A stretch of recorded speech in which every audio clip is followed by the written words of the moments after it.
Yeah, so I loved attending Rebuild Ukraine. This was my first time here. I didn't have the pleasure to come in February, but the energy here was very cool. Look, through and through, it's a business conference, so people are here to do business. But the spirit was very cool, and it's very cool seeing the countries, all the countries that are trying to come together to help Ukraine. It's very neat. But when you really dig down into the businesses behind them, it's very cool seeing a lot of the innovation that's happening. But what's even better is hearing the partnerships that are being created. I think that Ukrainians are probably, and just businessmen from around the world, are becoming much more smart in terms of how they go about doing business in Ukraine.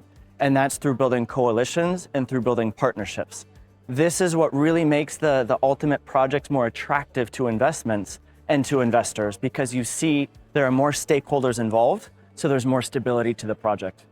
Of course, so we look at track records. So is this a company that's already been in existence for many years? Do they have projects that they've successfully carried out? Which countries are they from, and what kind of successes have they had in light of those countries that they come from? That's the first thing. Number two, we want to see that they have experience in Ukraine or some sort of a tie to Ukraine. If they're coming from a country that's very different and this is their first time going to Ukraine, it doesn't mean that they won't be successful. They can be very successful. We just need to make sure that they have local partners or they have the local know-how to actually implement the project. Oh, I can't say that. I think there are a lot of good investment projects in Ukraine right now. Everybody talks about, look, if you want to participate in Ukraine's reconstruction, you need to start now as an investor.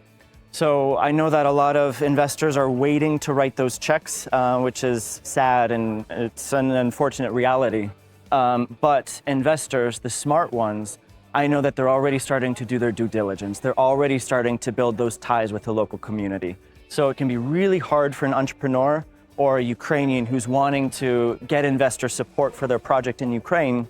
They just have to stick with it and start to build those relationships with investors right now, because the smart ones are looking for the good projects right now. Sooner or later, they will write those checks. So you just have to stick with it. Thank you, Ryan. Yeah, thank you. Let's go. Yeah. Let's go. Thank you very much.